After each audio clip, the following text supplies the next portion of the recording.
Pada masa sekarang, kita sering melihat terhadap kesan pencemaran alam sekitar yang kian hari kian meningkat.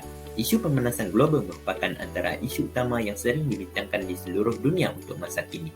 Walau bagaimanapun, isu ini juga diberi perhatian daripada pelbagai pihak termasuklah para pelajar. Tujuan kumpulan kami membuat kajian isu pemanasan global ini adalah untuk mengukur tahap kesedaran dan pengetahuan para pelajar USM mengenai isu pemanasan global. Untuk kajian yang dijalankan, kami mendapati bahawa pada tahun 2001, Secretariat Regional Center of Expertise USM telah menghasilkan konsep universiti dalam taman bagi memperkenalkan fungsinya sebagai tempat institusi pengajian tinggi sekaligus menyanjung alam semula jadi yang wujud dalam persekitaran kita. Tujuannya agar para pelajar dididik untuk menghargai dan memelihara suasana yang kondusif. Para pelajar juga memberi pandangan terhadap langkah-langkah yang dapat dilaksanakan oleh mereka bagi mengurangi kesan atau impak daripada pemanasan global. Oleh itu, jelaslah bahawa sangat penting agar para pelajar, khususnya bagi kajian ini yang ditujukan kepada mahasiswa dan mahasiswi Universiti Sains Malaysia untuk lebih prihatin terhadap isu pemanasan global. Seterusnya, saya akan membentangkan permasalahan kajian. Pada masa kini, fenomena pemanasan global semakin membimbangkan. Pemanasan global merupakan fenomena di mana gas berbahaya merangkap di bumi dan dihalang daripada terbebas keluar ke angkasa dan mengakibatkan peningkatan suhu bumi. Masyarakat kini, terutamanya pelajar universiti, tidak prihatin kepada aktiviti yang menyumbang kepada fenomena ini. Tanpa mereka sedari, ketidakprihatinan generasi muda kini telah mengakibatkan fenomena pemanasan global menjadi semakin meningkat dan membawa impak yang serius kepada kehidupan seharian masyarakat masmur.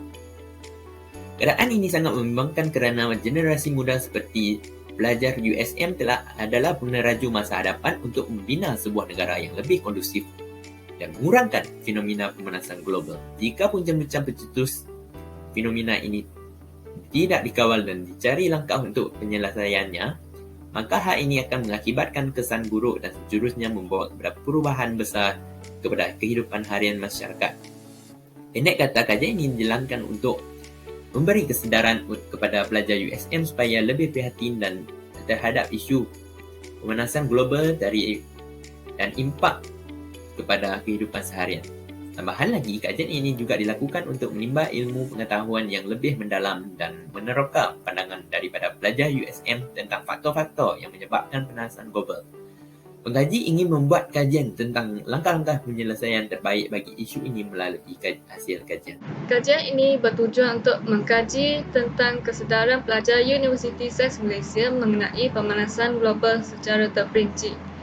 Hal ini kerana masih terdapat ramai pelajar yang tidak mengetahui faktor dan kesan pemanasan global. Objektif kajian yang pertama ialah mengkaji tentang konsep pemanasan global terhadap pelajar. Yang kedua, mengkaji faktor-faktor yang menyebabkan pemanasan global terhadap pelajar. Yang ketiga, mengkaji kesan-kesan pemanasan global terhadap pelajar. Yang keempat, mengkaji langkah-langkah untuk pengawalan pemanasan global terhadap pelajar. Kami menggunakan dua kaedah, iaitu kaedah kualitatif dan kaedah kuantitatif. Pertama, kaedah kualitatif, iaitu kami mengumpul dan menganalisis maklumat tentang pemanasan global daripada pelbagai sumber, termasuk kajian lepas, laman sesawang, artikel dan jurnal. Kedua, kaedah kuantitatif. Kajian soal selidik ini mengandungi 5 bahagian dan responden perlu menjawab ya atau tidak serta memilih daripada pilihan jawapan yang disediakan jika mereka bersetuju. Dalam kajian ini, soal selidik terbuka kepada pelajar USM dan akan diedarkan melalui media sosial seperti WhatsApp, Facebook dan Instagram yang berbentuk Google Form dan bersaiz 45 orang responden. Antara aktiviti dan proses kajian yang dijalankan adalah yang pertama, mengenal pasti masalah dan menetapkan tajuk kajian. Kedua, menentukan objektif kajian. Ketiga, mereka bentuk soal selidik. Keempat, mengutip data. Kelima, menganalisis data dan yang terakhir, menyediakan laporan dalam bentuk infografik. Terdapat beberapa soalan daripada demografi responden iaitu jantina, umur bangsa dan tahun pengajian. Seramai 45 orang responden telah menjawab survey yang telah kami sediakan. Daripada 45 orang responden, 28 orang merupakan perempuan dan selebihnya iaitu 17 orang merupakan lelaki. Seramai 41 responden berumur 20 hingga 25 tahun, 2 responden berumur bawah 20 tahun, 1 responden berumur 26 hingga 35 tahun dan 1 responden berumur 36 tahun ke atas. Selain itu, seramai 22 responden berbangsa Melayu, 16 responden berbangsa Cina, 5 responden berbangsa India dan 2 responden lain-lain bangsa. Seramai 19 responden merupakan pelajar tahun 1, 18 responden merupakan pelajar tahun 2, 3 responden merupakan pelajar tahun 3 dan 5 responden merupakan pelajar tahun 4 dan ke atas. Seterusnya, responden juga menjawab beberapa soalan tentang tahap kesedaran pelajar tentang konsep pemanasan global. Semua 45 responden mengetahui tentang pemanasan global, sedar bahawa bumi sedang mengalami pemanasan global dan bersetuju bahawa suhu cuaca semakin meningkat tahun ke tahun. Seramai 44 responden bersetuju bahawa pemanasan global disebabkan oleh aktiviti manusia. Seramai 42 responden bersetuju bahawa fenomena pemanasan global merupakan sesuatu isu yang sangat serius. Seterusnya adalah mengetahui pemahaman pelajar tentang faktor pemanasan global dan yang paling banyak disetujui adalah pembakaran terbuka iaitu seramai 39 orang pelajar bersetuju. Manakala penerokaan hutan dan pelepasan asap pengangkutan jalan raya pula, kedua-duanya disetujui oleh seramai 37 orang pelajar.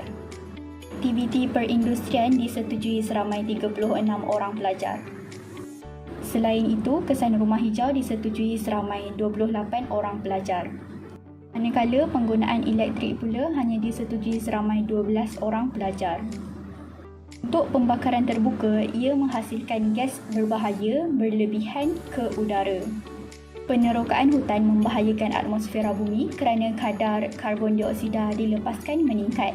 Begitu juga dengan pelepasan asap dari pengangkutan jalan raya. Aktiviti perindustrian sukar dibendung kerana ada pihak yang melepaskan bahan kimia tanpa mengikuti prosedur yang benar. Kesan rumah hijau berlaku kerana ia memerangkap haba dan menghalangnya daripada melepaskan semula ke angkasa dan menyebabkan pemanasan global. Penggunaan elektrik juga adalah salah satu sumber terbesar bagi gas karbon dioksida. Seterusnya, kami beralih ke tahap pemahaman pelajar mengenai kesan-kesan pemanasan global. Yang paling banyak dipersetujui adalah perubahan iklim, iaitu seramai 41 orang bersetuju, manakala 37 orang responden bersetuju dengan penipisan lapisan ozon dan 34 orang responden setuju dengan peningkatan paras laut. Selain itu, kemarau disetujui oleh 33 orang dan 32 orang pula bersetuju bahawa pemanasan global mengakibatkan ancaman ekosistem flora dan fauna. Sebanyak 20 orang responden bersetuju bahawa kesihatan manusia terjejas akibat pemanasan global dan 25 orang responden memilih Pulau Harbour Bandar, serta sebanyak 23 orang responden sahaja yang bersetuju bahawa pemanasan global mengakibatkan kemerosotan sumber makanan. Semua kesan yang ditanyakan kepada responden merupakan kesan yang sebenarnya berlaku akibat pemanasan global. Pertama sekali, perubahan iklim yang biasanya berlaku dalam tempoh 10,000 tahun kini berubah dalam tempoh 100 tahun saja akibat pemanasan global. Seterusnya, ejen pencetus pemanasan global seperti bahan perosak ozon menipiskan lapisan ozon di mana ini secara tidak langsung akan mengakibatkan peningkatan paras laut. Ini juga berupaya mengancam ekosistem flora dan fauna dan menjejaskan kesihatan manusia hasil daripada radiasi cahaya matahari yang mempunyai gelombang haba yang melampau. Pemanasan global juga akan mengakibatkan Pulau Harbour Bandar di mana suhu di sekitar bandar adalah lebih tinggi berbanding tempat di luar bandar. Bukan itu sahaja, pemanasan global juga akan mengakibatkan kemerosotan sumber makanan kerana tanaman-tanaman tidak dapat bertahan dalam persekitaran yang semakin tidak kondusif. Seterusnya, kami beralih ke bahagian pengetahuan pelajar tentang langkah-langkah untuk pengawalan pemanasan global. Bagi langkah mengurangkan aktiviti pembalakan pokok dan mengurangkan aktiviti pembakaran terbuka, Kedua-duanya disetujui oleh 38 orang responden, manakala untuk langkah mengamalkan aktiviti kita semula dan mengenakan kompaun yang tinggi kepada orang yang mencemari alam sekitar, kedua-duanya disetujui oleh 36 orang responden. Seramai 35 orang bersetuju dengan langkah memberikan pendidikan dan pendedahan tentang alam sekitar kepada masyarakat, dan seramai 31 orang memilih langkah iaitu menggunakan sumber yang boleh diperbaharui. Bagi langkah mengurangkan kebergantungan terhadap penggunaan kenderaan dan langkah mengurangkan penggunaan plastik pula, kedua-duanya dipersetujui oleh 26 orang responden. Kita dapat melihat bahawa kebanyakan responden iaitu pelajar USM mempunyai tahap pengetahuan yang tinggi tentang langkah-langkah mengawal pemanasan global, tetapi masih ada segelintir responden yang tidak mengamalkan langkah-langkah berikut. Statistik berkenaan boleh dilihat di catapai di sebelah kanan, di mana daripada 45 orang responden, sebanyak 39 orang yang mengatakan bahawa mereka mengamalkan langkah-langkah tersebut dan 6 orang responden yang tidak mengamalkan langkah-langkah tersebut. Tuntasnya, pelajar Universiti Sains Malaysia mempunyai tahap kesedaran yang tinggi tentang pemanasan global. Penyelidikan yang dijalankan telah berjaya mencapai objektif kajian dan menjawab permasalahan kajian dengan teliti. Tetapi, ia boleh dilakukan dengan lebih baik jika tidak mempunyai kekangan masa. Kajian mendapati kesemua pelajar mengetahui dan berwaspada akan pemanasan global di bumi. Walau bagaimanapun, tindakan mereka tidak menggambarkan sebaliknya. Dalam erti kata lainnya, mereka mempunyai tahap kesedaran pemanasan global yang tinggi, tetapi tidak mengamalkan apa yang mereka ketahui. Sebagai contoh, mereka tahu bahawa mengurangkan penggunaan plastik dapat menyelamatkan bumi daripada pemanasan global. Tetapi, sesetengah pelajar tidak mempraktikkan amalan tersebut. Hal ini mungkin disebabkan oleh beberapa faktor, antaranya tidak mempunyai lebihan beg atau malas untuk membawa bersama mereka sentiasa. Seterusnya, dari ini kita mengetahui bahawa apabila seseorang individu itu mempunyai pengetahuan tentang pemanasan global, beliau tidak semestinya akan bertindak berdasarkan pengetahuannya. Hal ini dibuktikan oleh responden kajian berdasarkan maklumat daripada borang soal selidik yang telah diedarkan kepada responden. Daripada keseluruhan kajian, dapat disimpulkan bahawa tahap kesedaran alam sekitar dalam kalangan pelajar adalah tinggi, tetapi tingkah laku mereka masih berada pada tahap yang rendah. Terdapat beberapa aktiviti yang dapat menambahkan rasa cinta pelajar kepada alam sekitar.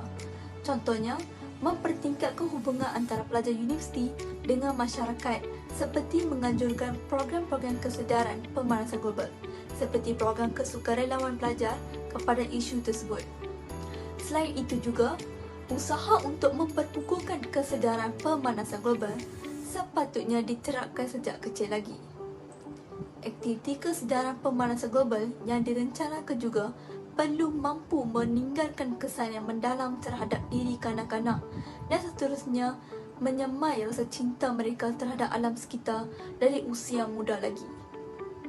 Pendedahan tentang kesedaran pemanasan global juga perlulah dilakukan secara terus-menerus melalui media massa dan media elektronik. Penyampaian yang berkesan haruslah diaplikasikan agar mesej yang ingin disampaikan tidak disalahertikan dan mudah difahami.